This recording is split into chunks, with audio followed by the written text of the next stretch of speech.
the students to be looking around. Have you all seen anyone? Yes. Really, it's my great pleasure to introduce to you Dr. Joyce Hope Scott. She has quite an extensive biography, and that's part of the package. So I also I told Dr. Scott I would not take a lot of time in the introductions because she does have such an impressive biography. But I would like to highlight a few things for you, and that is she is an associate professor and chair of American Studies at Wheelock College in Boston. And there she teaches American popular culture, race in America, African spirituality in the literature and culture of America, African American and Caribbean literature and history, and media and race. In addition to teaching and conducting research, she directs an international service learning course to West Africa.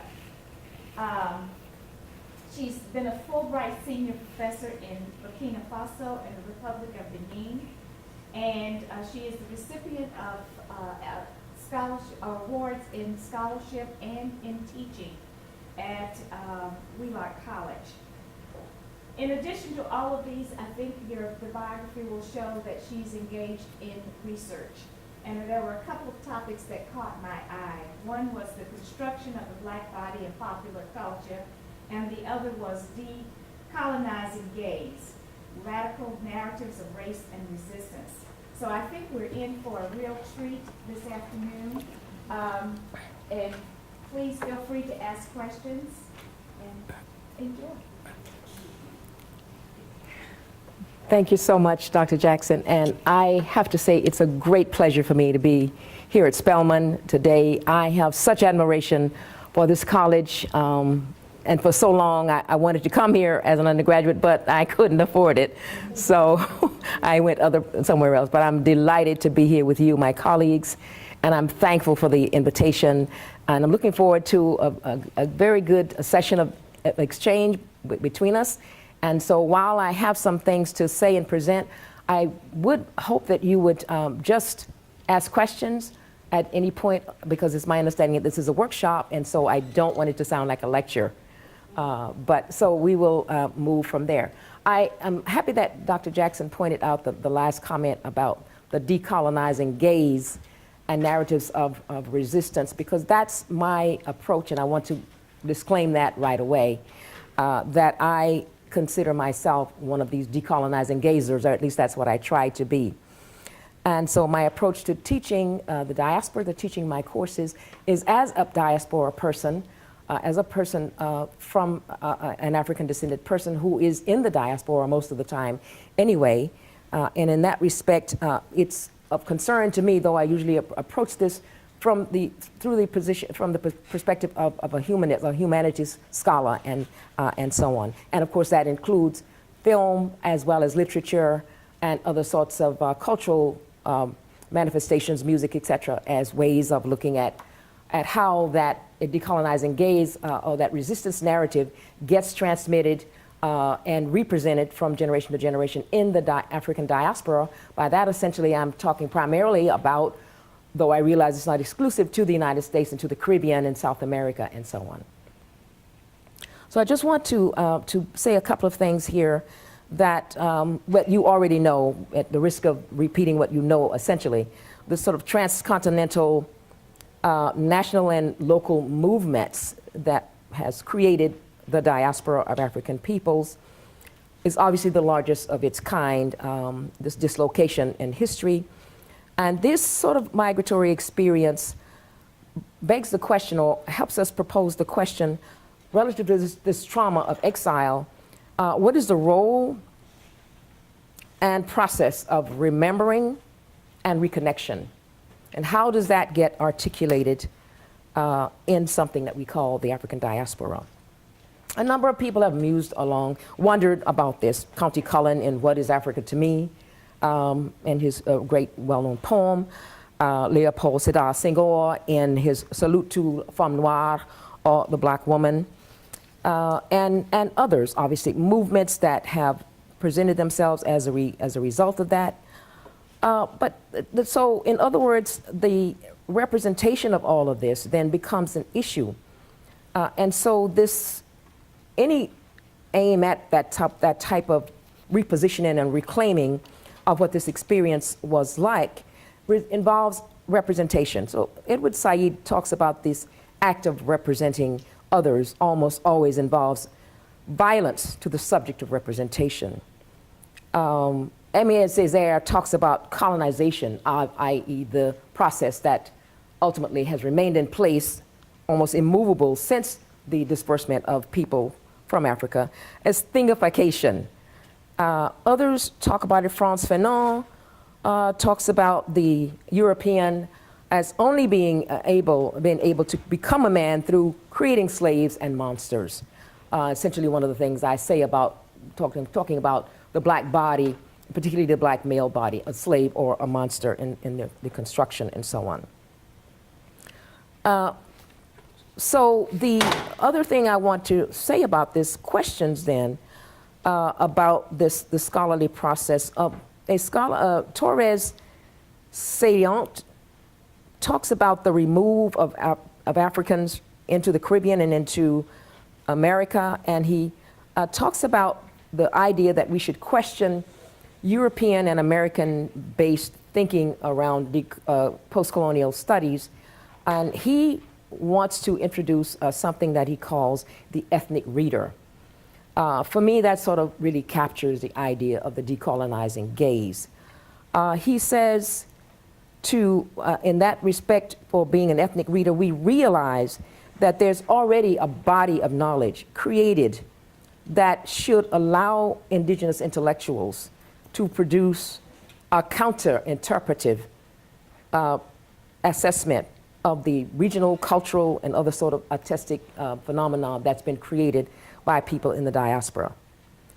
And so to favor exclusively the European and North American perspectives, the two imperial regions, he suggests, is to ignore this fact that there is a former history that's already been there, that's autonomous, that is self-affirming, a kind of knowledge that has been produced in Africa, in the Caribbean, in the diaspora of the Atlantic world. And that is his claim to the necessity of our becoming ethnic readers. In order to recognize that, then, an emancipated intellectual, he talks about it, or an emancipated intellect, is one who recognizes his or her colonial upbringing and the preponderance of Western notions in his own formation, and is engaged in what he refers to as resistance reading and self-affirmation. This is how he reads. He talks about to do otherwise is epistemological annihilation. And also he sees things like negritude, negrissimo, the other kinds of movements that emerged as a result of people being ethnic readers and casting off the colonial gaze to become post-colonial gazers as then where we need to be as people of the diaspora, as scholars, whether we are diaspora scholars or people studying the diaspora. And the idea that then again, this is a process that all along there is a process of resistance involved in the becoming, the being, the creation of the diaspora and its people and those that represent it in various forms of subject matter or expressive culture. So that's kind of my position on all of this, and so that is how I see, and I'm extremely pleased with with your program, and I have said that already, that I think it's just a marvelous thing, and I want to move on with some of the things that I have here, but I can be stopped at some point when you want to ask questions.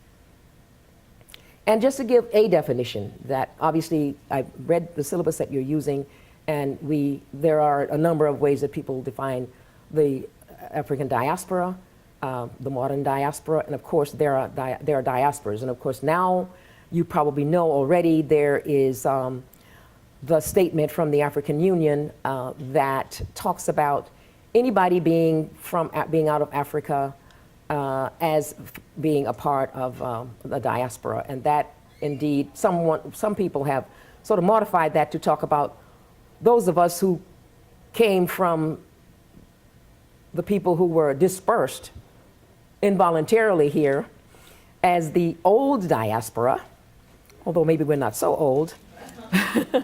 And then others will talk about those who have, as I say, decided to come for whatever reason and as the new diaspora. But of course, we're not going to argue with the African Union, but it's out there. And so notions of the diaspora are constantly changing.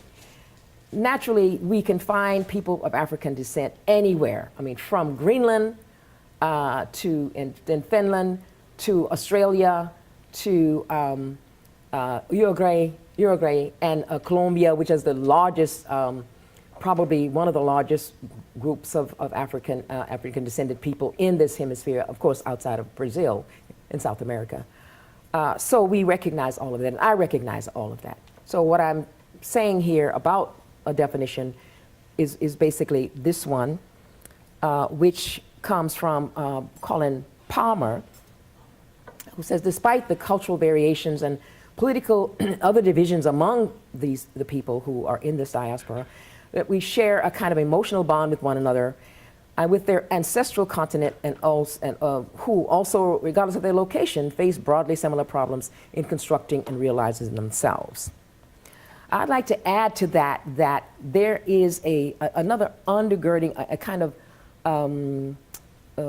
intersecting bond that finds its way through this diaspora, and that is something that I'm calling a sort of transcendence of spirit, or this sort of African spirituality, meta language, which is not religion. Of course, I don't have to explain that, but it's something that is accessible to those who acknowledge its power.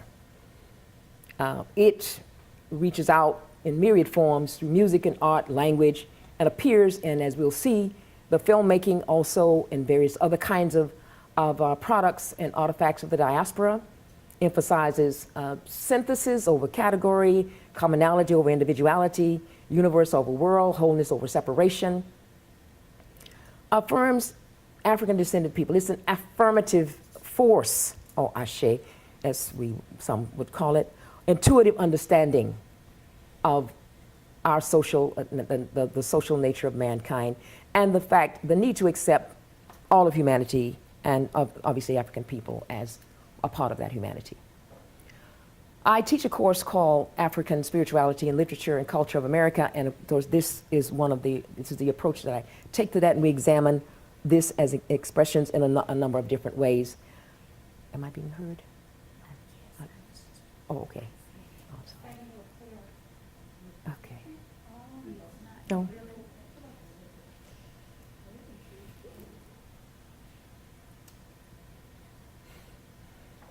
And so I'm saying here that in that position, and with all the idea of the decolonial gaze, decolonizing gaze, with the sort of that meta language of a spirituality, or a spirit, in other words, that a key objective then, when moving from that perspective, would be to assess the ways that this African spirituality and worldview sustain African descended people and express itself in diaspora through assessment and redeployment of meta language in visual presentations for our purposes right here, but it represents itself in my studies and other kinds of representations as well. So film is so important. Visual representations are so important because our students are just so far ahead of us in the latest platforms and the latest devices and so on and so forth, and their world, the narratives that they consume essentially become visual, and so contemporary society has become oculocentric. And so in that sense, visual texts and other kinds of electronic platforms are essential to young people coming in. Problem here, filmmakers, image makers, those who represent visual text and put them together are not under no obligation to rely on historical evidence, because we believe, I think all of us would support, and we'd probably march and picket to sustain the idea that there is a freedom of artistic expression, and so people have the right to that freedom. But essentially understanding, again, falls to the winner. It's possible for us as professors to become those that reiterate these stories that are perpetuated by the power structure, even though we try very hard to resist that. This is a dilemma that exists for us, sometimes to a large degree because of the materials that we are able to access to. A curriculum then using film, I'm arguing here that film as text, not as ancillary and something that we can draw on from time to time, but that is intended and can be counter-hegemonic, that it can serve the purpose of fostering that decolonizing gaze or fostering what Torres Salient calls that ethnic reader. And so that then depends on our purposeful selection of films, which of course you've already done here, and so on. What's the value of film for diaspora studies? They're important because archives about central knowledge about the experience of African descended people are erased, it's fragmented, when it's presented in film, and you've seen some of these films, we're going to talk about some of them, that was once unnarratable can now be speculatively reimagined, and of course these are reimagined by mainstream producers and directors all the time, as well as maybe more and more these days by people of African descent and other folks of the diaspora as well. So I talk to students about ideologies behind film and behind popular culture representations, because while we may be teaching from our various subject areas, our specialties, whether it's math or science or history, literature, or whatever, we're still engaged in the idea of ideology. And so as for our purposes as studiers of the diaspora, colonialism, the post-colonialism, neo-colonialism, all those terminologies which are in high dispute right now. People are disputing whether or not we are former colonies of European nations, whether they are in a post-colonial status or whether they're still in a neo-colonial status and so on. And these essentially, many of the artifacts, many of the cultural products, the effects of this kind of ideology and of colonization have made their way into racial and religious justifications for empire, the ways that the colonial experience has informed European thinking, archaeology, and fields that we study, even the way we study literature, the way we study history, the way we study other kinds of subject matter. Often we run up against a paradigm that is very much already biased in its construct. So one of the persons that I use when we start to talk about some language, some theoretical and ideological language around films is Stuart Hall. And he's useful for students because I think one of the first things I think that's easy that I found for them to understand is the idea of encoding and decoding.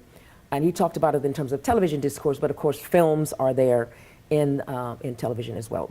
I tell them anything that is visual, that is a text, and if it's a text it has a narrative, and what's the nature of that? It's encoded already in your idea, and your job is to decode it.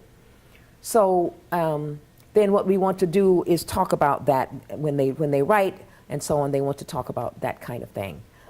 He talks about, however, that the audience is not a passive, it's not like the hypodermic needle approach, which is one approach that we talk about in film studies. It's a way that the audience can be. In that sense, they've just been anesthetized, and the documents and the text become something that rolls in front of them, and they don't respond because they've been sort of shot up with a hypodermic needle. So that is not what Hall believes. He believes that the audience is not passive, that we can play an active role in decoding these messages, coming from our own socio-cultural context, and we can even exchange these messages, and our students can do that as well. Collectively, individually, in fact, just with a bit of calling upon that language that already, and that knowledge that already empowers them. And so he talks about this then, saying that in the process of decoding, we can look at these three different positions. There's a dominant and hegemonic position, obviously looking at whatever it is, the subject matter, the text there. There's a negotiated position, and maybe that's what we're in as scholars and as professors, because we have to look at the between the oppositional position and the dominant position. Perhaps we, as scholars and professors, are in this negotiated position. I'm not sure. Okay. He goes on to say, talk about these aspects that we look at here when we look at the stages of decoding and encoding. There's production where the encoding of the message takes place. So I want students to always look who is the producer? Viacom or whatever, who owns Viacom? Disney, how many of these production outlets does Disney own? And so on and so forth. Go back and find out about the production, who encoded the message, in other words. What about the circulation, how individuals perceive things? That's the circulation of it is concerned with. Use of it, distribution or consumption. Can we access it? Lots of times, and I was reminding myself of that as I tried to find some of the films that I wanted to put my hand on this time. I have a lot of them in VHS. I mean, that goes to show you how long ago I've been using these, and I haven't been able to get some of them in the new DVD format. So again, how accessible are they to me, and so on. So this active participation, which is involved in distribution or consumption of the encoding, decoding process. Reproduction, which is the last one of these Hall talks about. After we've interpreted it, after students have done their share of critical analysis of the films and so on, they've looked at the messages in their own way, based on their experiences, based on the discussions, etc. What's done with the message after it's been interpreted? What do we do with it then? How do we move forward? I tell them, again, we won't go over all of the theoretical. I'm not going to go over all of these with you because many of these you know. I'm just talking about the ones that I sort of underlined for them. We talk about Gramsci, of course, and the whole idea of hegemony.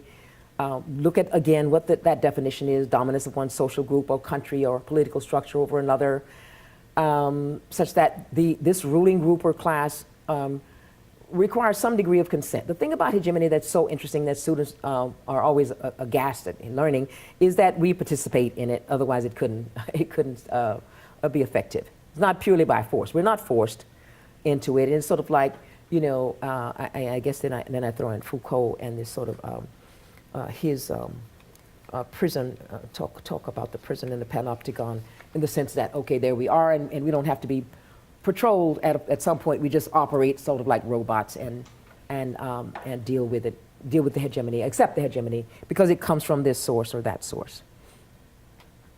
Marx, of course, we can't do very much without talking about Marx's ideology.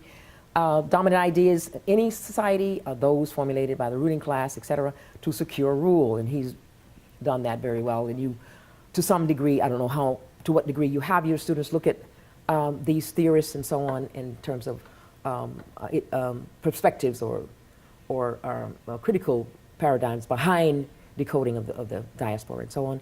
These ideas dominate the consciousness of the working class as well as those who formulated them. Again, so in other words, not in opposition to Gramsci's, well, of course, Gramsci naturally takes his idea from Marx in that sense.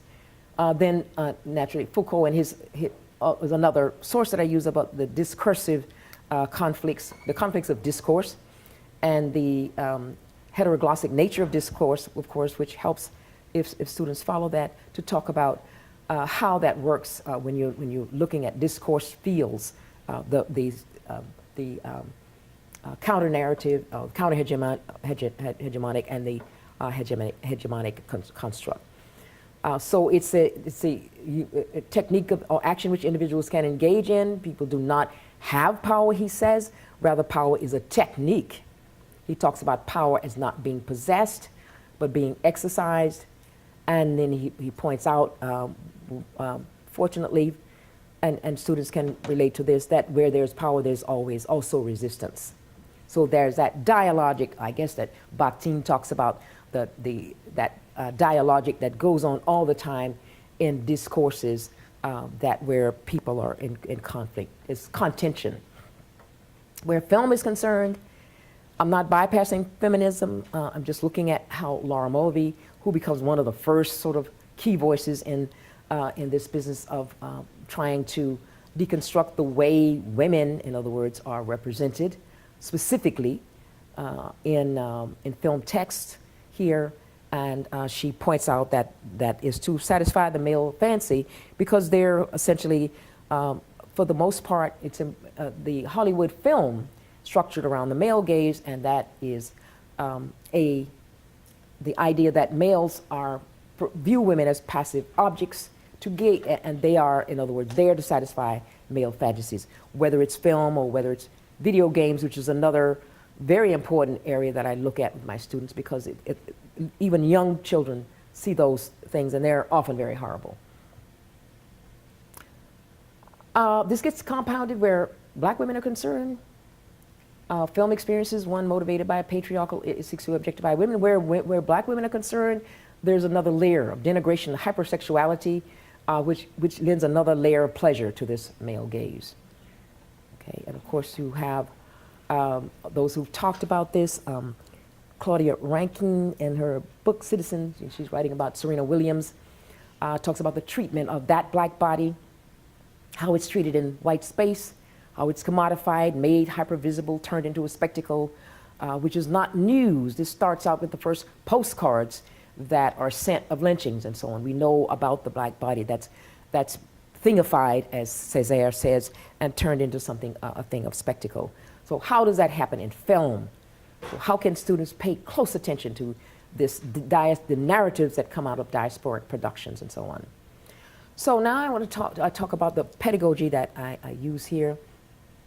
And in that, what we're holding in that pedagogy is that hegemony of the ruling class alliance is partially secured through its cultural articulations. That's where we're concerned with film and other sort of artifacts of cultural production.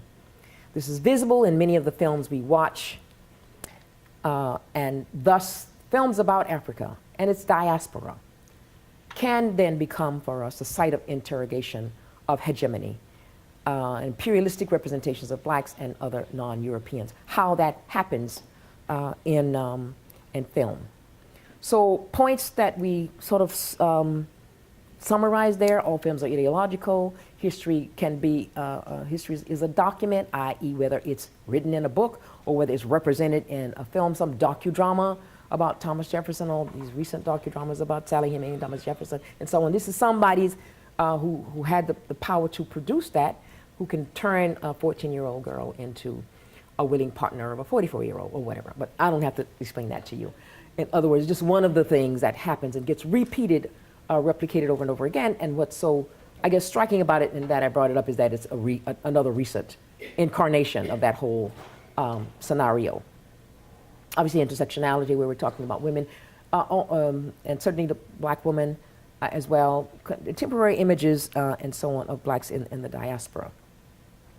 So I wanted to look at a counter-hegemonic filmic narration of black womanhood since, oh, wait a minute, you know, something, I'm not sure. Okay, and I was shown how to do this so nicely, and I just hope it works the way I have it done here. If not, I'll move on to another thing. I won't. Actually, I'm going to.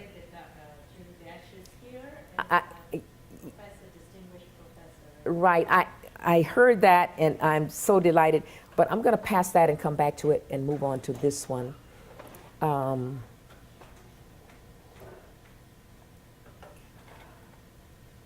So,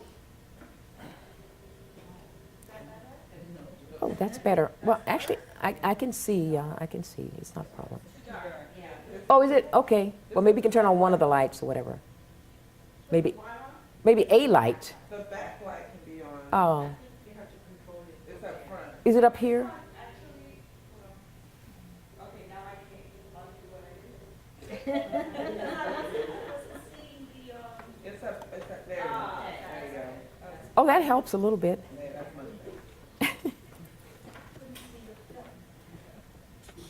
Considerations for viewing films as text, and we'll talk about this in a minute. The moving image is representation of history. The moving image is evidence for social and cultural history, actuality, the footage, newsreels, evidence of historical fact. Our representation is authentic. These are just some primary things that I tell them in terms of a pedagogical framework. Oh boy, let's see. Seeing is believing. All right. Okay. And I just want to point out some things here. For example,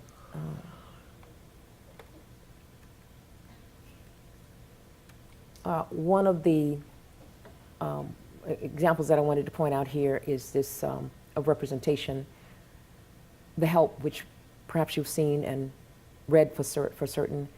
And when we analyze this, we talk again. What do we have here? Is it the black maid stories?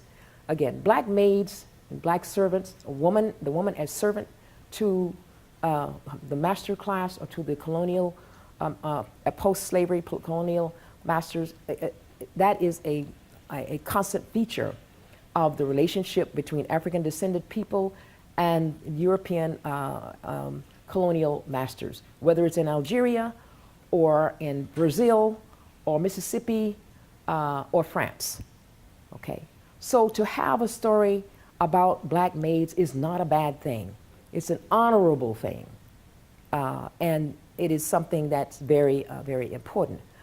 However, what some scholars, and not all certainly, one of the things that I noticed as a scholar is that it's essentially the white heroine as savior story. It's not a story about those incredible black maids of whom these wonderful actresses are representations or played valuable roles.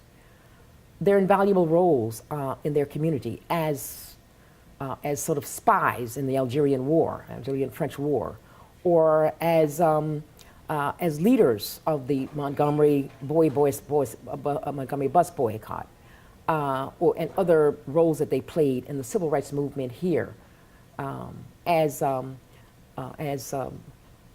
key players in the Maroonage Wars of Jamaica, and so on and so forth. We can go on and on and on and on, naming those places where they've been and the centrality of their roles. I hit the wrong thing here. Okay.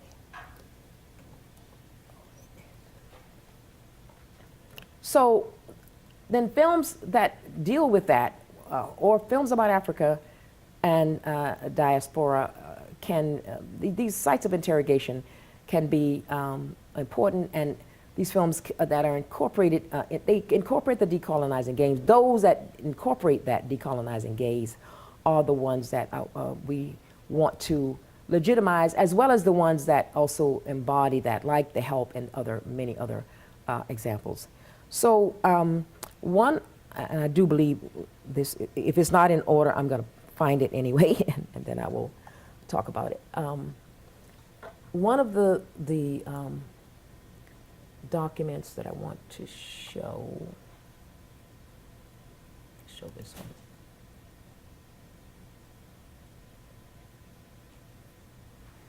one, is this representation, which is a PBS that is a mainstream production of, and of course we won't watch it all because it's too long, but perhaps you've seen it already, Égalité for all, Liberté, Égalité, and so on and so forth. And it is a representation of Toussaint Louverture and the Haitian Revolution from 2009. And it is one that I do show to my students often. And so I wanted to just show a little bit of that, then I'd like to show Professor Bellows' comment about it.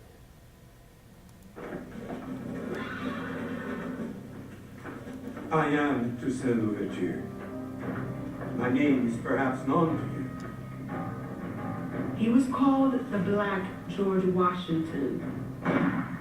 He fought off 3 empires and enraged Napoleon. And I want you to listen to the narrative about the way they're describing how Toussaint was referenced, because it becomes important in the next He one. championed liberty and equality for all, Toussaint Louverture and the Haitian Revolution.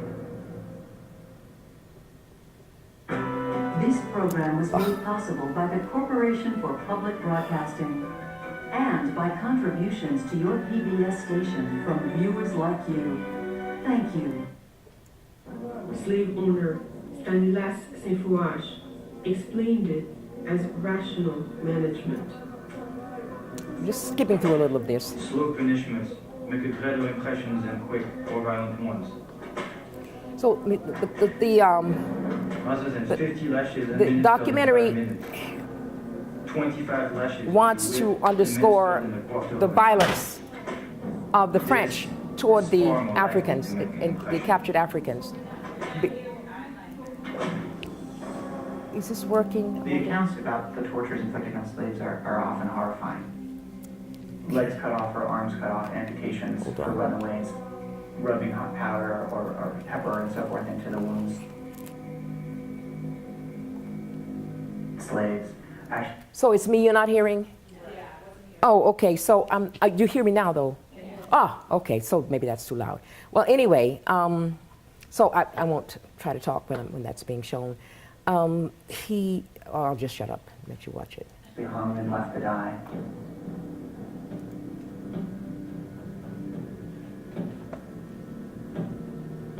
You can kind of imagine that this kind of world in which essentially human life was given so little value that these tortures were kind of refined to this incredible, cruel effect. Yeah, it's just a little light there. Despite I the can brutal see. tools of control, some blacks managed to escape slavery. Many had been born free, fathered by But I think that's too soldiers. light. Yeah. Others had gained freedom through their own wits or talents. Oh, that One works. such man But does it work was there? Toussaint Louverture. Okay. I was born a slave, but nature gave me the soul of a free man. Well, yeah. Well, let's see. Let me just try to get accustomed to it. Leave it He alone. was a very ambitious man, and in my opinion, he was a genius. Toussaint is, I think, one of the most incredible figures that I know about in many ways. So what I want to say about this production is that it's good in the sense of the array of people who are interviewed, from scholars, white and black scholars, local people, Haitians themselves, and others. It's well thought out in the sense of a representation of the people who comment on Toussaint and the Haitian Revolution. And what I wanted to do is to look just a moment at what how she characterizes this. These shoes so fresh. They're unboxing, Has an unboxing? has hugs, both animal and humans. Oh no, sorry. Here we go. She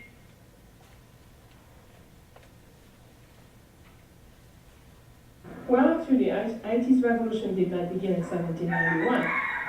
It began the day the first white person went to Africa and began to kidnap people in Africa. See that disruptive story They did not already. just sit down and let themselves be taken away. They fought. They fought all the way to the boat. They fought on the boat. They killed themselves throughout the trip. They killed themselves as they get off the boat or killed whoever was tying them up. So the fight began the day the aggression, the kidnapping, the slave mentality began to capture people. Now, and the fight went throughout, everywhere. It's not just Haiti. That's another false idea that Haiti did a revolution. But Jamaica fought a lot more than we did. Cuba has much more revolts than we did. But Haiti, the difference, Haiti succeeded. And that is what made the difference. But all the islands in St. Thomas, 3 women freed St. Thomas in 1773, took it away from the Dutch for almost a year. before they were recaptured with the help of France and British Army. The Dutch put the island back into slavery and arrested the 3 women. But people don't know about that. Throughout Brazil. So the revolution is all over. It's not the Haitian Revolution. The Haitian Revolution is just one tip of the revolution against slavery that went throughout the world and received its first major success in Haiti. I would have to say, in the last period, the last string of battles that began in 1492, we have to take 3 characters, 3 major people, and their surrounding. We have to take, if we take the men, we'll have to take Boukman Duty, who's from Jamaica, whose mother was a great revolutionary woman, was a Muslim woman. And the reason he's called Boukman, the man of the book, is because his Holy Quran that he refused to give up when they sold him out here. So the slave maker burnt the book on his skin. So he was all burnt up all in here, but the mark of the book stayed here. Why? Boukman. And since he was purchased by Mr. Duty, then his name became Boukman Duty, the man of the book of the duty. Now for us, nothing, there is no such thing as chance and hazard. So there is a reason why this man, who's going to come from Jamaica, grow up here, become from a Muslim to a Mungo, participate actively in giving, being what you call, a tremplin, being what you jump over to push the last battle, if you want, to spring, to propulse, okay, the last battle. So this Boukman Beauty, what is he going to say to us? He's going to say to the Haitian people, God who has created the sun, who governs the wind, the clouds, he is your father.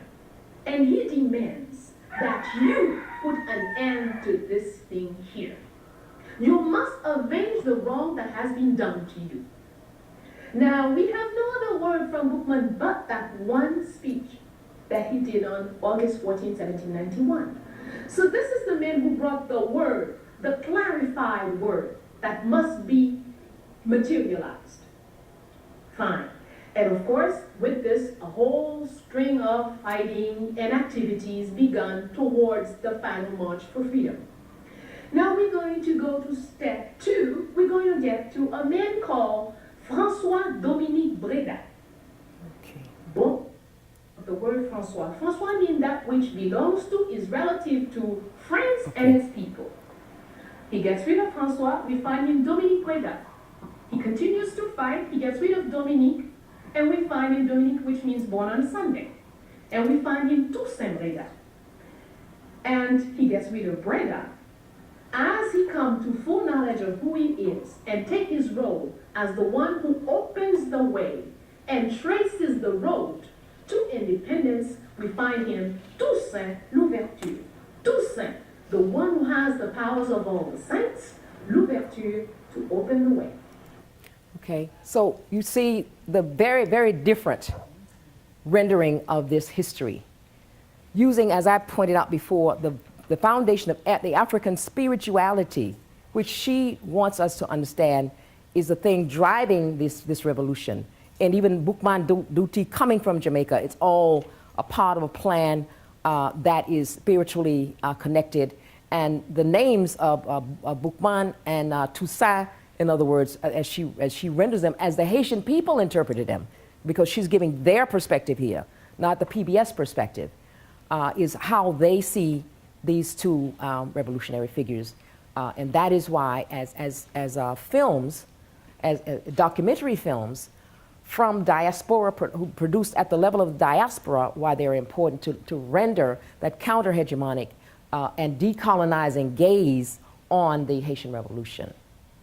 Okay.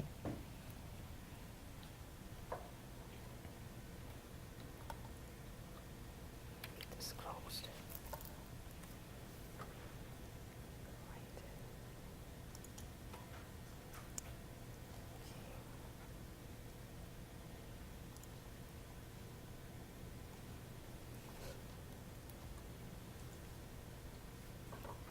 Okay, I talked about this imperialism, cultural hegemony, practice of promoting and imposing a culture, again, an ideology about something that's happened. Usually politically powerful nations that are doing this. One of the ways that this happened going back to the Haitian Revolution, and Haitian people as a group is an ideology that began to be perpetuated during the American occupation of Haiti in the early 1950s and 1920s and so on and so forth. And this is where their spirituality and other things about them began to become a Hollywood item, something to be produced, reproduced, and articulated in some very negative way, which is totally different from. So both of those two documents, and you can look at some older thing like White Zombie. You can also show those films to your students along with these to see. You got a thread of colonial, a text produced from a colonial gaze, i.e. the White Zombie or whatever those things are, 1,000 zombie movies. And then the PBS documentary, and then of course Professor Bello, who talks about the Haitian Revolution from a perspective of inside as a person who is connected to the whole event as a spiritual event. Okay, so another a kind of disrupting, deconstructing ideology that I wanted to show happens on the continent. And this is a film by Ousmane Sembène. You may be familiar with it. It's Ceddo. Not very much of it. Oh. I hope I got the right one. Anyway, we'll see. Ceddo is you know it. I don't know if you do. I don't want to. Okay, it's a film, one of his early films, 1977, and it is about a group of, I guess, lower class, I guess wouldn't be the right word, I suppose, the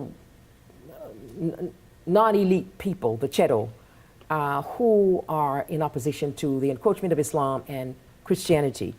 Right now, typically, in terms of Senegalese history, when you read something like Mariama Baz, So Long a Letter, et cetera, and we see that this is a world that is 99, 44, 100% Muslim, and so on. But there is a story behind that story, and a number of Senegalese scholars also talk about that, the encroachment of those outside capitalist economic, religio-military movements that took place on the African continent. So I just want to show some of this, because it looks like it's quite a bit, I hope.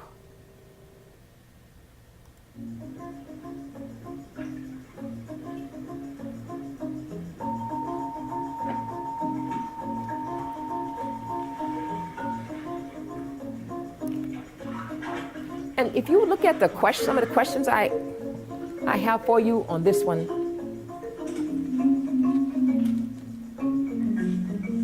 we'll talk about them.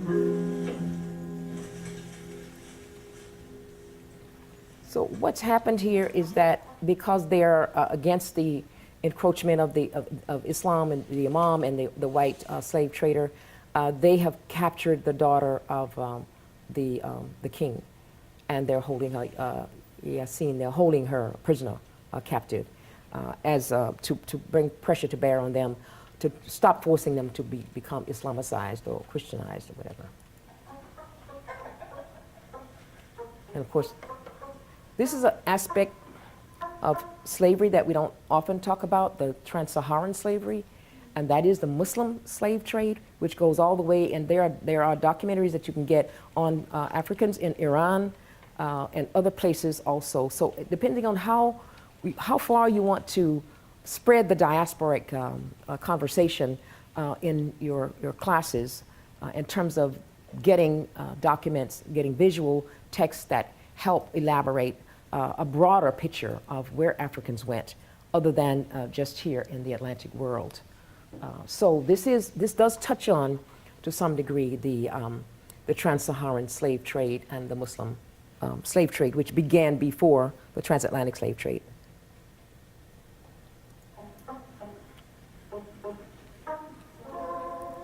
So, just want to go a little further. This is not the version I want. It's in French, I'm sorry.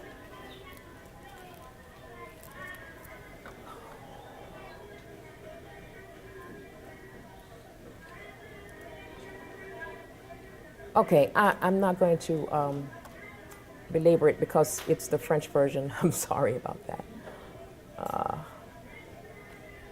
Well, some people do speak it, but probably.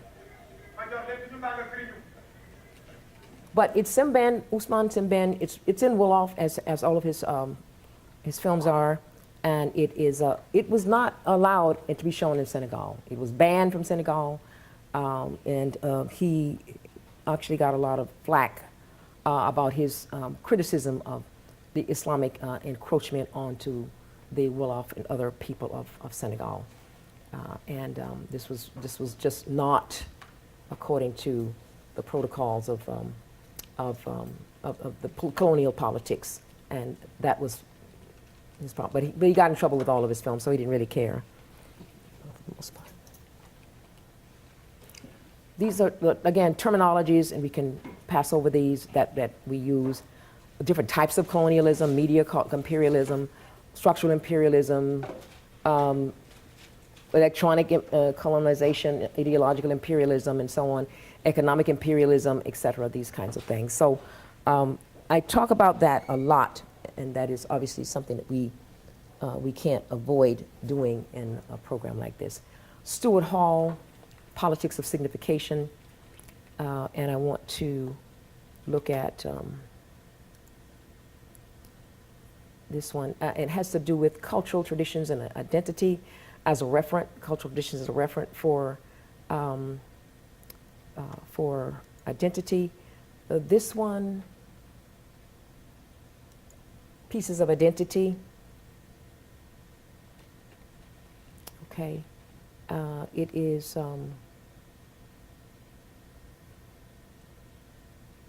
1902 film. One of the good things about these films is the California newsreel is very good because it's put some of these into, they've used English subtitles, and that helps make them accessible to us.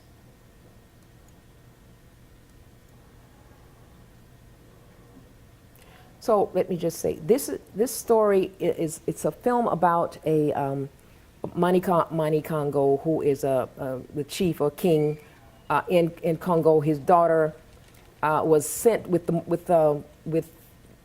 missionaries to Belgium some time ago, many years ago, and he hasn't heard from her lately. So he comes to Belgium to see her dressed in full regalia in his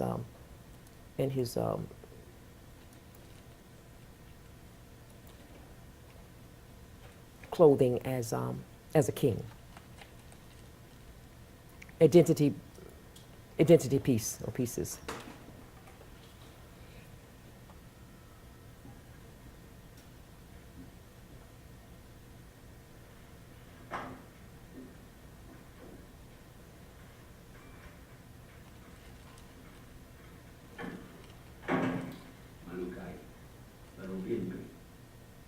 Il paraît que vous êtes originaire de la région de Bandano.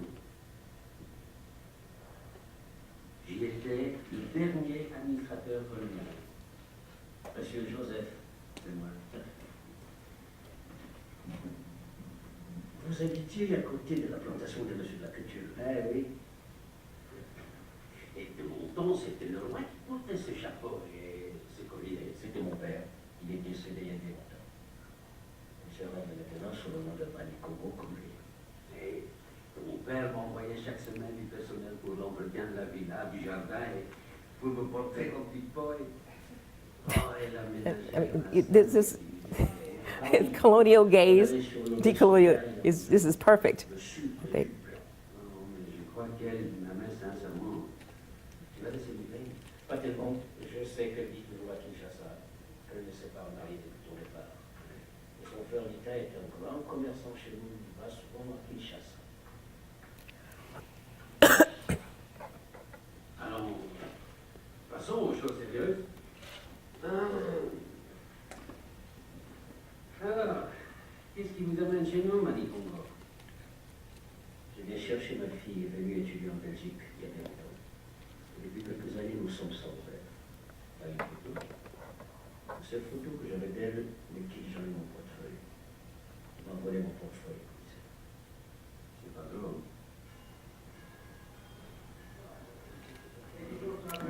So in the meantime, we see that his daughter has, when we get to that part, we see that she's not in school. Voilà, tu jettes à quoi tu veux jouer, et tu fais couleur locale. Ça, vous êtes à sortir l'endroit, il est à sortir l'endroit. Vous allez un peu fort là, hein, pour dommage. Mani Congo que je vous présente ici, c'est le roi des Bakongo. Enchanté, son Altesse. Et voici, j'apprenais, pas des barbares. C'est un vieux commis, quoi. Laisse tomber, ils sont complètement en train de se de la scar. C'est le soleil d'Afrique qui a cogné un peu fort. J'espère que vous n'êtes pas susceptible. Allez, à votre santé, là. Et voici.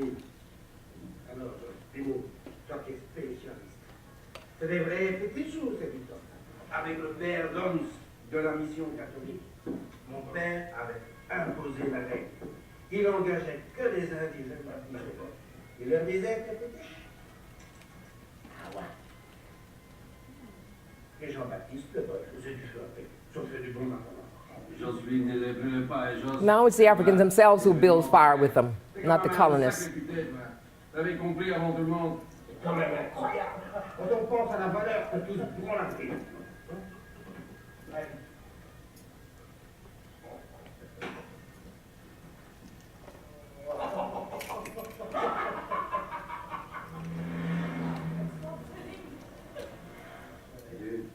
Voilà.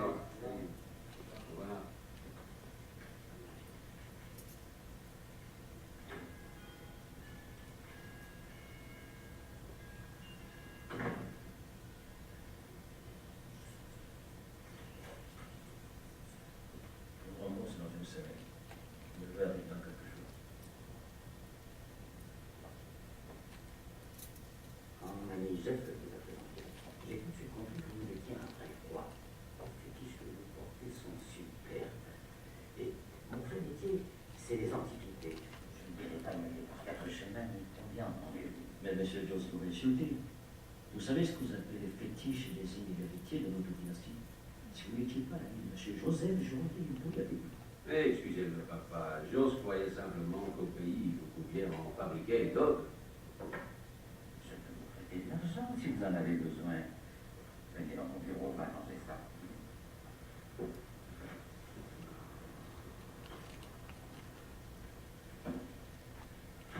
So on the one hand, you know, it's obviously representation of the Africans who have migrated to European cities right now. This is something that has happened with his daughter.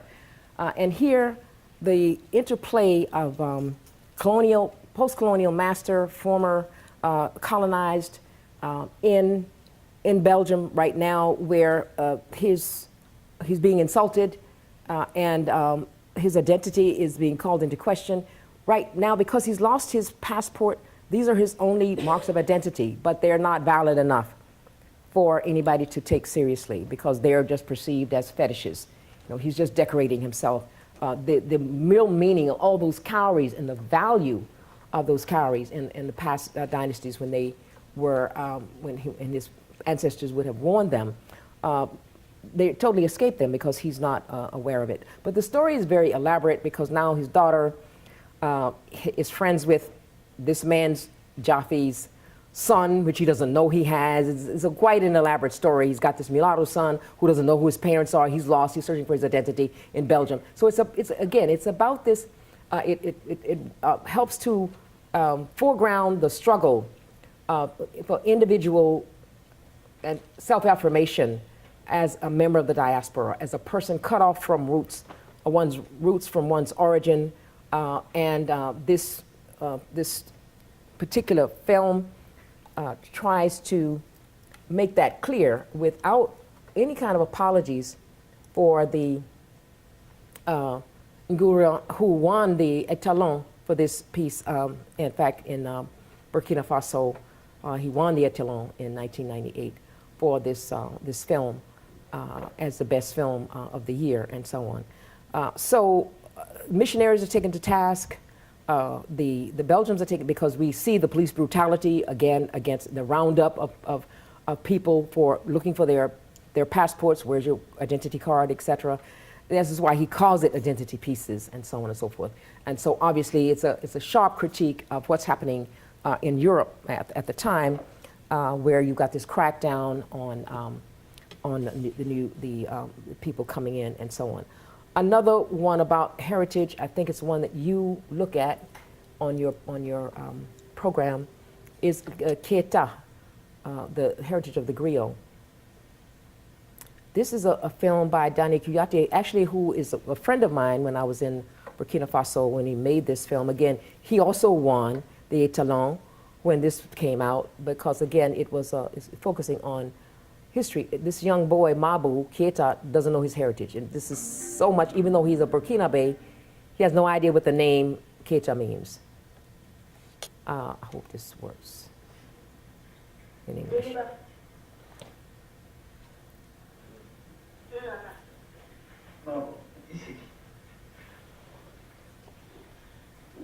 I'm sorry, I hope you can hear. In fact, the little boy is so mesmerized by the story, he doesn't want to go to school anymore. And of course, that's what gets him in trouble with the mother and father and the teacher and so on. So an invitation was to ask what discourse is important, what knowledge, what education is most important to the modern African child. It's the same as we ask now about people in the diaspora.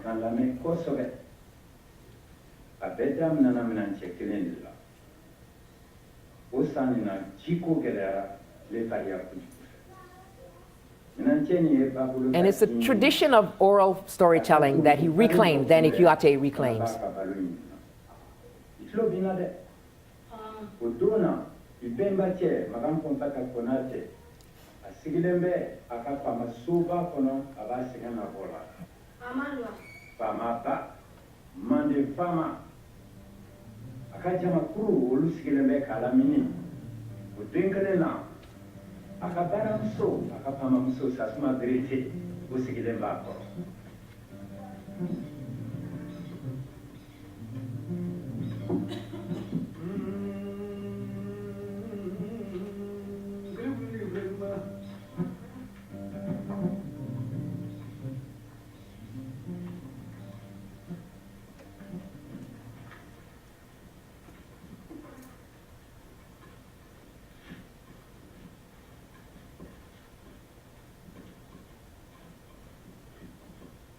Il faut du moyennement de massacre, inikas ignorome.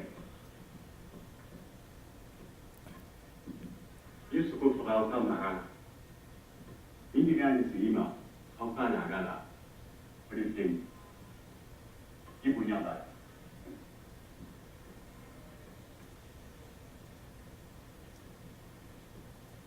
Yama la punya, punya nama aderani. Mɔgɔ n'i y'a laada bonya manden kɔnɔ yan i b'i ka so donso faribaw a senna ka suma an fɛ yan n'i sɔnna k'i kɔnɔ jɛya ye i bɛ ko caman to i fɛ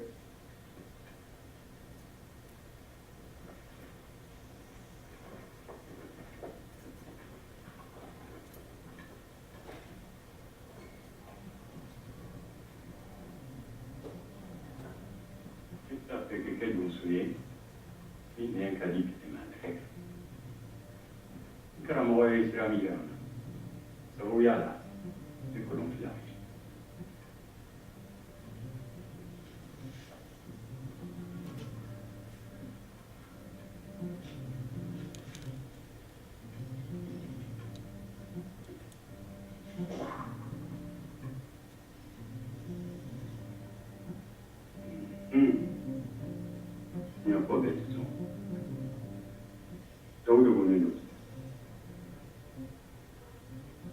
Diriba avec vous, il me sait.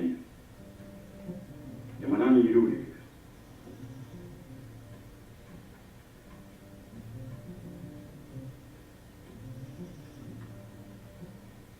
Pour votre mine de peine, pas de problème. Eh, En ça, Simo, ikap mali tibila. Ikap majeyanye, ina kufuba kene.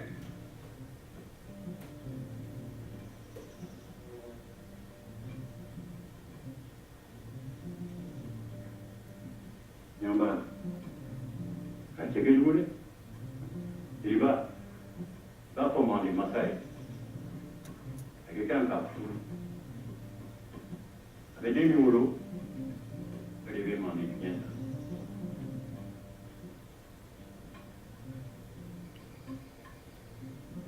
Et voilà. Quand tu es comme un papier, et tu me prends, tu me laisses comme ça.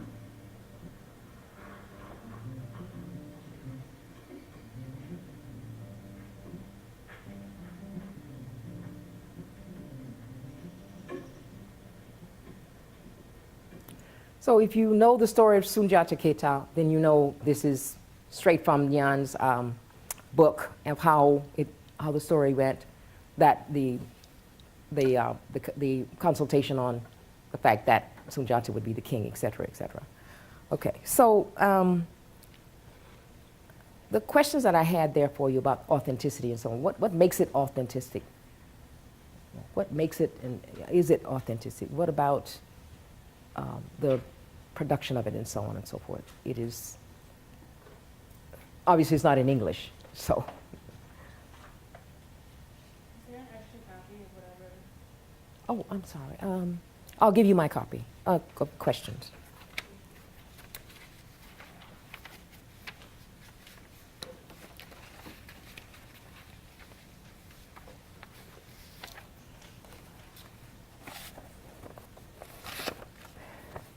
But actually, it's maybe my only copy.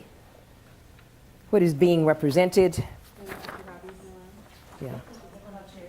Okay. You can pass it. Thank you, sorry, I don't have to take your own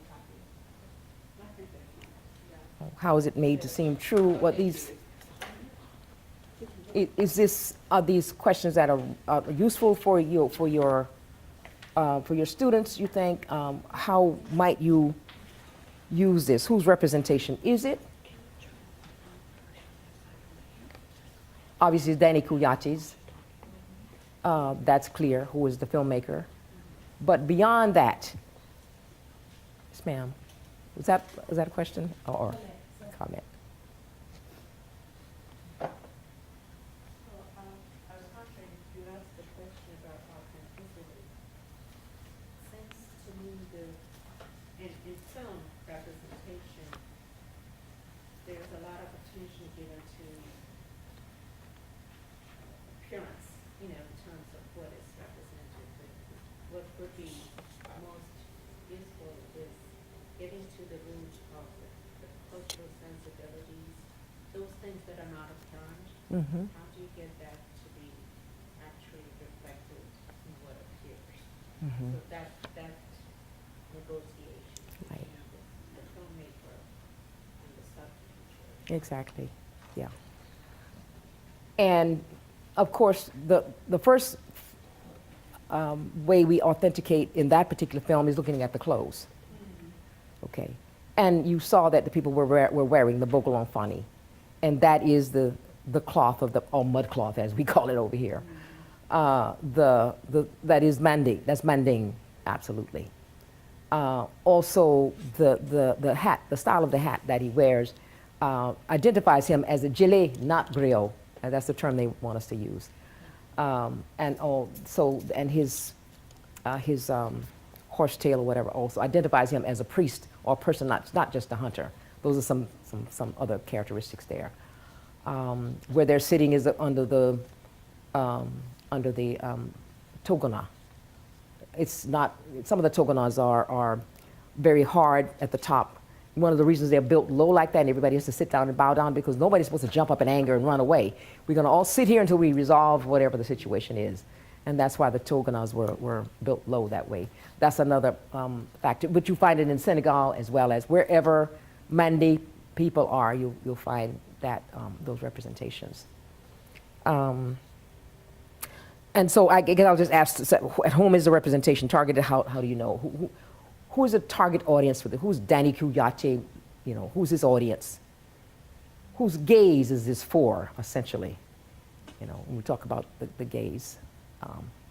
Is it the white Western masculine gaze, or whose gaze is this essentially for? Is a question here we can think about. Well, so it's a question to think about? Yeah. Well, you can ask. Sure. No. I mean. Yeah, I'm actually, so it's in French, or it's French No. subtitles? Subtitles. It's in Mande. It's in Mande. Right. So is it for a Mande audience, or? Okay. Or, right, is it self-representation and for a Mande audience? Mm-hmm. Is that what? Yeah. Is there a correct answer? Is there a correct answer? Well, I think obviously what you said about is the self-representation. Danny Kouyaté is from the line of griots. Kouyaté, those are the griots of the Keita clan. Okay, so the griot that when the hunter said, "Griot, tell your king that he should marry the woman," that's a Kouyaté. That's the name Kouyaté, and it's automatic to the Keita family. That's why when Salif Keita became a performer, do you know Salif Keita? The Mande performer, the albino performer. He had all sorts of flack from his family. They were going to disown him and everything because you don't tell any stories. The Kouyatés tell your story. Now you're out singing and telling stories and you're becoming a storyteller. You are out of your line, of the royal line of Keita, you see. So, so obviously he's in the line of his tradition, telling a story as a griot. So let me ask, so this filmmaker is not the same, it's not, what's Kouyaté? Danny Kouyaté is the filmmaker. That's the filmmaker. Right. And the text we're reading, who is the griot or the jele in the text we're reading? We're reading Sunyata. Ah, Who are we reading? Nyan is telling, that's the version, right? Yes, Nyani. we're reading Nyana's version. Yeah, right, okay. These are two He, different versions. well, Nyan's is more elaborate, obviously, than Kouyaté's version because his is also a filmic version, and it's shorter. And if you've ever heard this story told, and I heard it told in Liberia, I mean, it took 2 hours. The guy told me for 2 hours he talked to me, and he'd only gotten to the point of the story where Sundiata got up and walked. None of the rest of the story he managed to cover in 2 hours.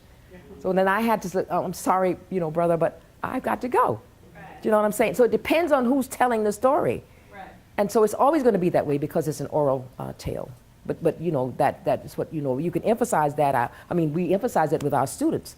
And so we invite them to read other versions of it. Even the name, Sundiata, emphasizes his mother if we pronounce it that way. But the Sundiata, it cuts off, the jata of his mother, which is very important. He didn't try to get rid of his mother. The reason he was so strong is because of the buffalo, the buffalo, and the lion, and he accepted that. Yes, ma'am. I was just going to add to this. So there's an article. It's an old article. It's Hampate Ba. Yeah. The Living Word. I'm sure you're familiar with it, but I use it because it helps the students to understand the difference, like you said, between Sundiata and Sundiata. Yeah. It's like, so the representation, like who's telling, the story, and in that article, The Living Word, it talks about oral tradition, a Mande oral tradition, and the tradition of the jelly. Right. Why right. it's different, what a griot is and what a jelly Exactly, is. So exactly. it helps set that up. Right. And the griot, that's a French term. We just heard these people out singing, chanting, et cetera, et cetera. And for him, they were just screaming, oh, just griot, griot, griot. They're just making noise. And so, and then we keep that. That's why earlier when we were saying we have to be careful ourselves not to be consumed by, the colonial script or definitions of things because it's so easy for us to do that. And there's really no reason for us to know, that there's something wrong with saying griot to an actual jelly, except we, unless we say, we do some more research or whatever. So the questions are for you, and if there may be something to think about for your students as they're looking not only this, but obviously other representations that they're going to be looking at too. But so again, within this is the story of Mabu, the little boy, Mabu Keita, a modern day little boy in Ouagadougou. Let me just see if I can see a little bit of that, if I can.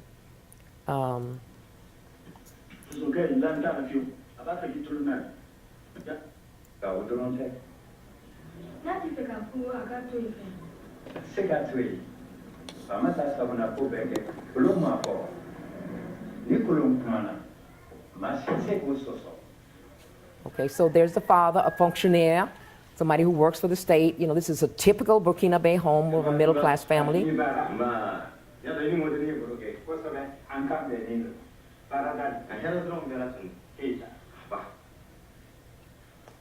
And the only thing that's important is the last name, Keita. That's all that's important.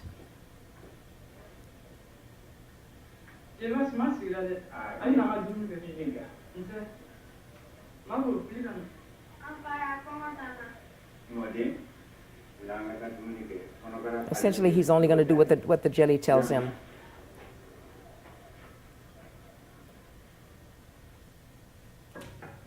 Okay.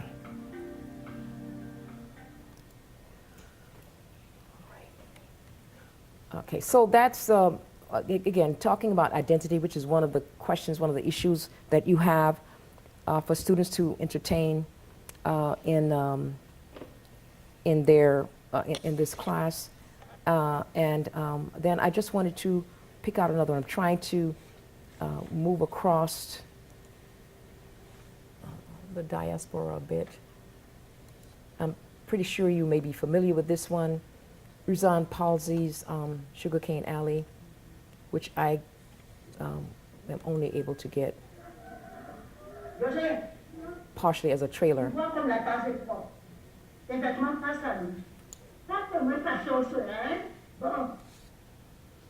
This is set in 1933, Martinique, and Rivière du Sel, and of course, you see how they're living.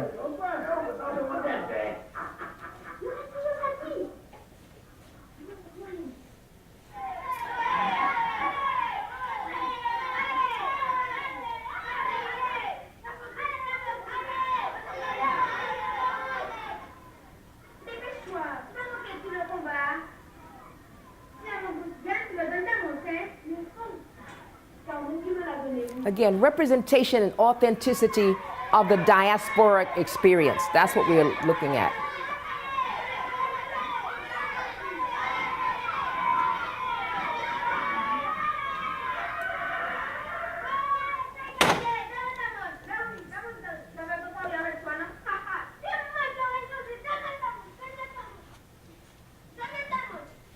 So she's really using two different types of language here in the film, French and Creole.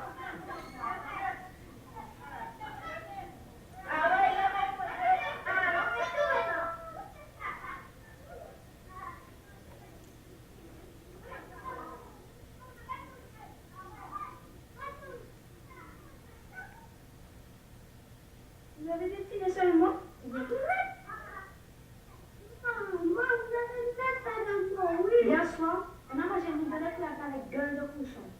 La galette est bonne tellement. Dépêche-moi, va me laisser le thé. D'après ça pour nous deux.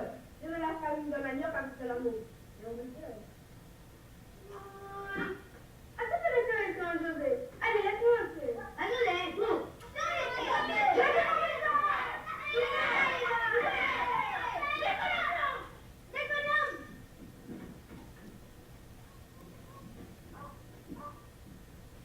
The overseer, who is the Becky, as they call him.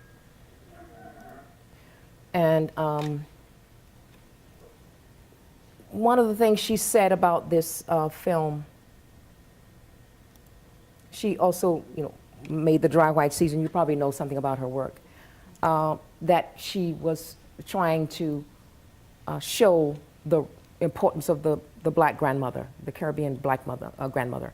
Because in this version, you know Black Shack, Alio Les Rues Cas Negres, the novel that it comes from, that the mother is alive in there, and she's working in Fort-de-France to help pay for the boys' schooling. But here, she kills off the mother and just focuses on the grandmother because she wants to show that relationship. Again, it's a selection, it's a way of representing the experience. But then I don't have it here on any of the clips. Mr. Meduse, who is the link to Africa, again, the African tradition, African spirituality, the African knowledge base that he teaches the boy. And she is very, as a filmmaker, concerned with representing that, though the authenticity of Martinican people in the 1930s.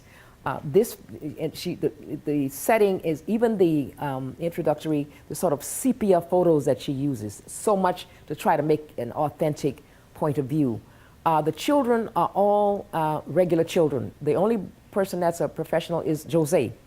He's a professional actor, and so is Momo, the grandmother. The others are all regular people who do a fantastic job of just acting their everyday roles. Okay. We continue to talk about, again, the structures of power, the conflicts of representation and so on in the diaspora. Gramsci, who talks about this hegemony, power, resistance, and so on. How do we engage this through media, popular counter-hegemony? And one of the concepts that I focus on a lot here is the idea of master narrative and counter narrative. So the master narrative, the colonizer's gaze, renders and critiques the colonial oppressed subject. Again, still following my same notions here of colonial gaze, decolonializing gaze, counter narratives, again, dismantling and questioning history that we regularly study from the Eurocentric mainstream in our colleges and universities and so on. And so one of the things, again, counter narratives do, and some of the readings that you've selected, obviously, many of them are dealing with this. American history is constructed, again, by the immigrant community. What about those contributions? How do we, just if we say we're looking at the US history, for example, what about the African descended people of the diaspora, and how does that work? So I wanted us to, again, take a look at that, look at Julie Dash's work here. If I can get it.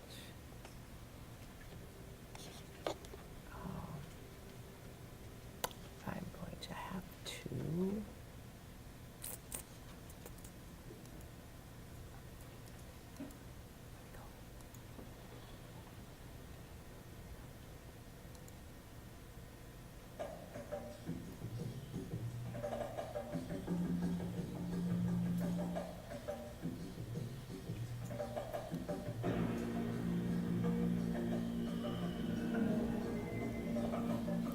Which is one of the most completely grounded representations that pulls on that spirit, African spirit, spirituality foundation that I talked about earlier, and following the making of a migrant community or a community in transition, but just before it transforms completely. How do you capture the beauty of that moment, or that community in transition, is one of the things she says about this, obviously.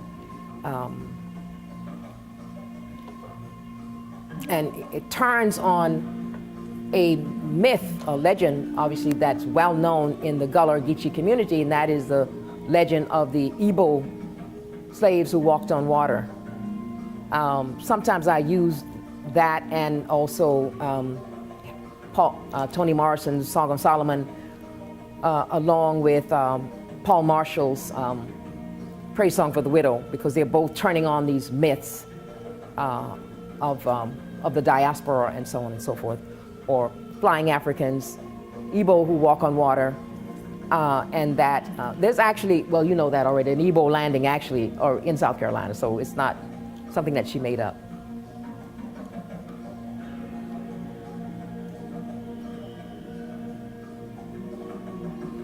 Just want to show some of this because I'm sure you've seen it.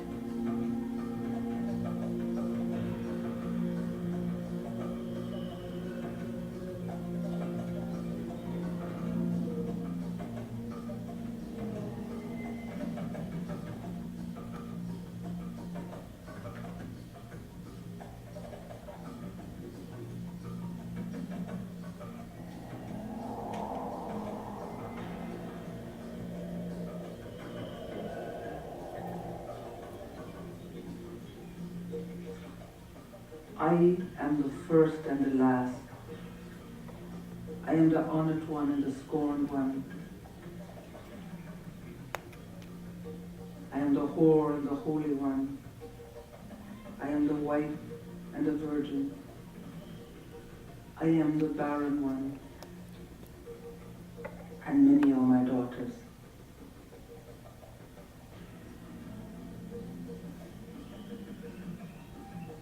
I am the silence that you cannot understand.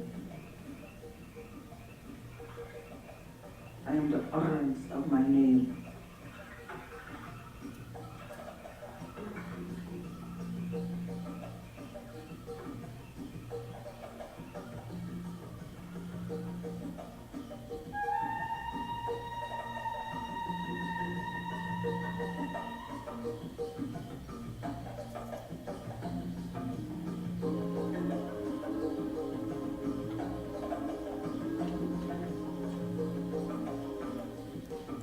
So aside from the fact of knowing that these people, who are called Gullah Geechee people now, built South Carolina, the South Carolina and rice industry.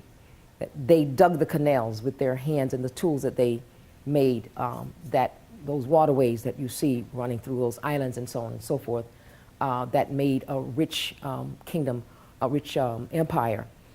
For people who originally came out of Barbados and decided to have a colony in South Carolina. So this you tie, in your diaspora studies, the colony of South Carolina to Barbados. They're intimately connected. There is no South Carolina without Barbados. There's no successful Barbados without expanding into South Carolina, and so on. So the connection that she makes here is quite salient throughout this film. In addition to the beauty, what did the people create other than rice and hard work, and what did they maintain other than the loss that they suffered from losing Edisto, losing Hilton Head and those islands?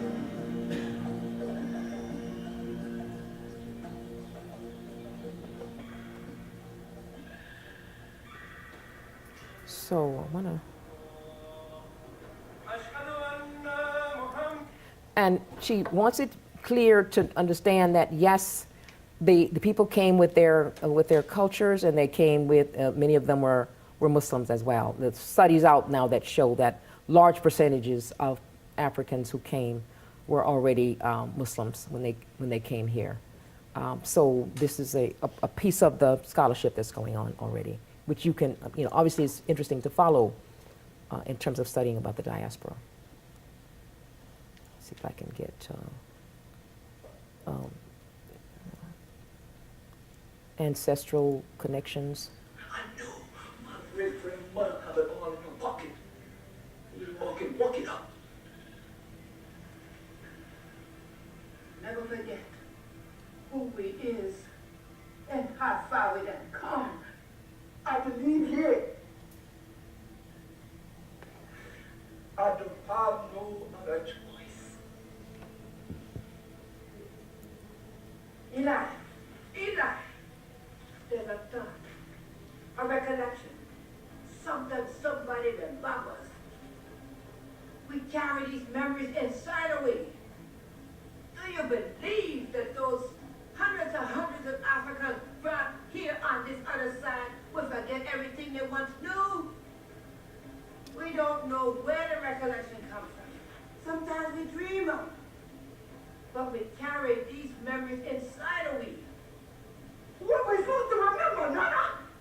How we one time was able to protect those we love? And the African woman with kings and queens and built great big cities? Eli, I'm trying to learn you how to touch your own spirit. I'm fighting for my life, and I'm fighting for yours. Look at my face. I'm trying to give you something to take north with you, along with all your great big dreams. Call on those old Africans, Eli. They come to you when that is a spell. They hug you up quick and soft as the warm, sweet wind. Let them old souls come into your heart, Eli. Let them touch you with the hand of time. Let them feed your head with wisdom that is from this day in time. Because when you leave this island, Eli present, you ain't going to no land of milk and honey.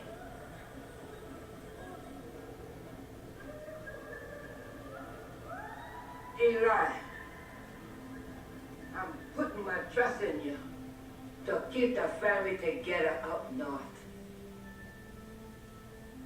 That's the challenge we'll face all you Negro people who are free. Celebrate our ways.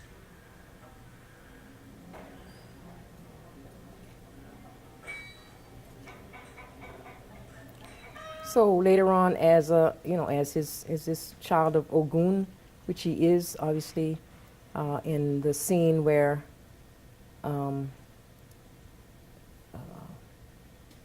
Eula is telling us about the old people. Actually, I'm going to go back a little bit more.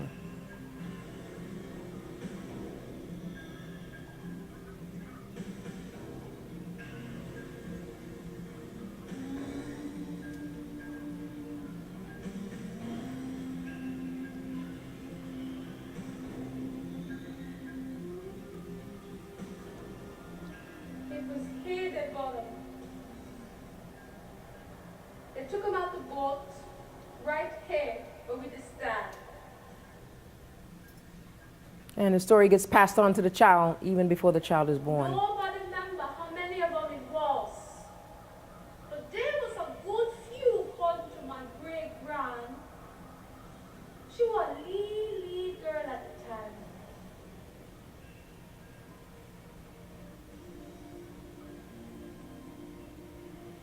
The ship had just come from the deep water.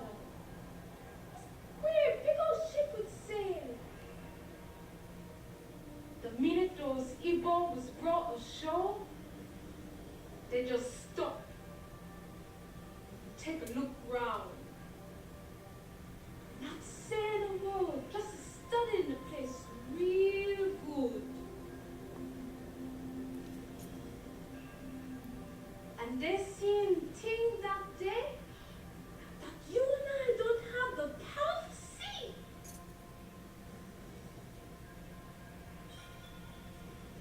Well, they had seen just about everything to happen around here that day. The slavery time, the war my grand always talk about.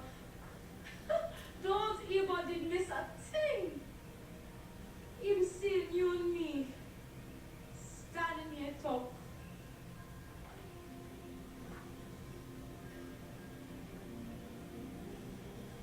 When they got through sizing up the place real good and seeing what was to come, my grand said it turned. All of them. And what back in the water? Every last man, woman, and child. Now you wouldn't think they'd get very fast seeing as it was water they was walking on. Had all that iron upon them. Upon their ankle and their wrist and fastened round their neck like dog collar.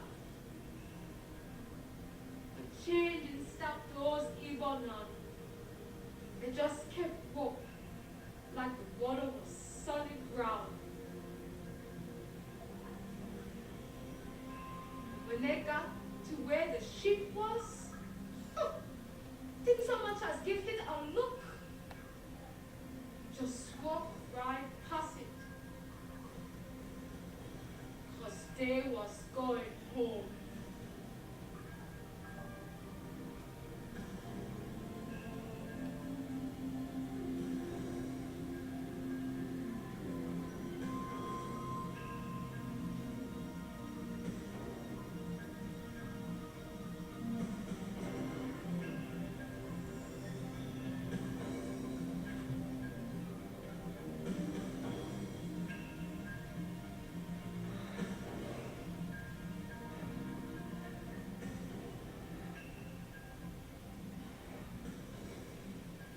I'm especially proud today to bless. Okay, so the film again, which was shown, I saw it in Burkina Faso. Actually, it's been shown quite a few places around the world, and it was shown at the American Cultural Center there. Then I talked about it there,